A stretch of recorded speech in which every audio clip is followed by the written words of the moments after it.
Our government will launch a comprehensive scheme for providing internship opportunities in 500 top companies to 1 crore youth in 5 years. They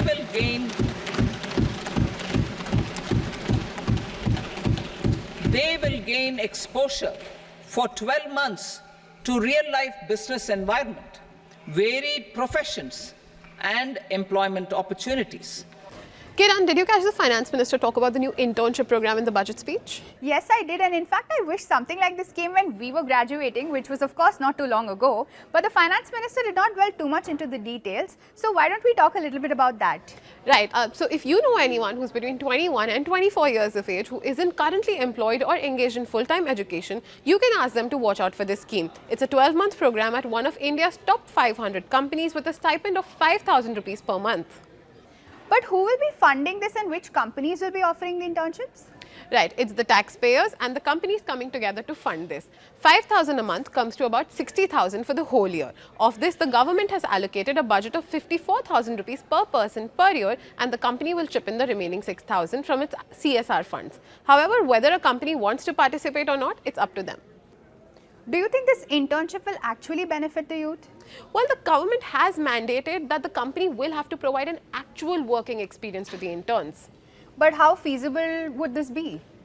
Right. The Finance Minister did not explicitly state that the 500 companies offering these internships should be listed entities. So that keeps the field pretty open. So for example, let's take a look at the top Nifty 100 companies. As per this scheme, there are 30 lakh potential beneficiaries in the first 2 years. On an average, each company has to provide 6,000 internships. That's 3,000 internships per year. The companies on the Nifty 100 index have an average headcount of over 51,000. This means each company would have to have one intern for every 17 permanent employees. But of course, this number is an average and the actual headcount of every company differs. Right, like you said, the actual headcount for every company differs. So let's take a look at some of the largest employers. TCS, for instance, has a headcount of about 6 lakh, followed by Reliance, which has almost 4 lakh. Infosys has about 3 lakh. Wipro and Coal India have about 2.5 lakh. And many of the Nifty companies belonging to the IT sector, they have a principle that they don't even offer internships. You're right. Not all these companies in the Nifty 100 index are large employers. There are also companies in the top index that have a headcount of less than 4,000 employees.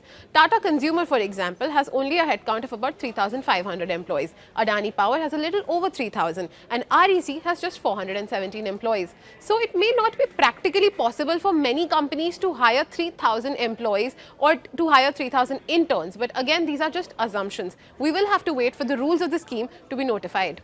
But from what we know already, the scheme has 2 phases, and what we discussed so far was the first phase. Phase 2 will come with a bigger challenge of providing 4,600 internships per year for the next 3 years. Yes, and there are some caveats when it comes to the eligibility of these candidates. It is not for everyone. This scheme is not for those who have an IIT, IIM, CA or a CMA degree. Neither is it for people who are related to government employees or candidates whose family has been assessed by the Income Tax Department. Well, that was all about the internship scheme that the Finance Minister announced during the budget. But here's what Finance Secretary TV Somanathan told us.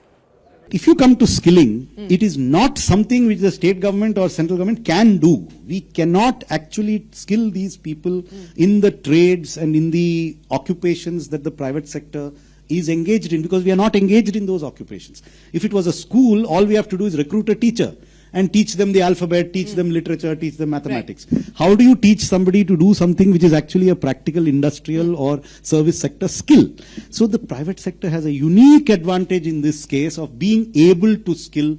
We can put resources, we don't know how to do it. We can't do it. So the intention behind this scheme, design is a challenge, is that we will provide the bulk of the resources for the stipend, for the transport of the person to the site. Take your CSR money, not your nothing from your bottom line. Reorient your CSR towards a national skilling initiative on a voluntary basis. Again, there's no compulsion. It's an appeal that will be made. And if you can, please skill as many people as you can. And the Ministry of Corporate Affairs will work with the companies to say, this is your, we have calculated, I don't know whether I mentioned this yesterday, of the total CSR expenditure of 26,000 crores in the last full year for which I have seen the data. 12,000 crores comes from only 100 companies. Correct. And 2/3 comes from just about 500 companies. So We are saying this is a small universe in terms of administration. There are about 500 companies.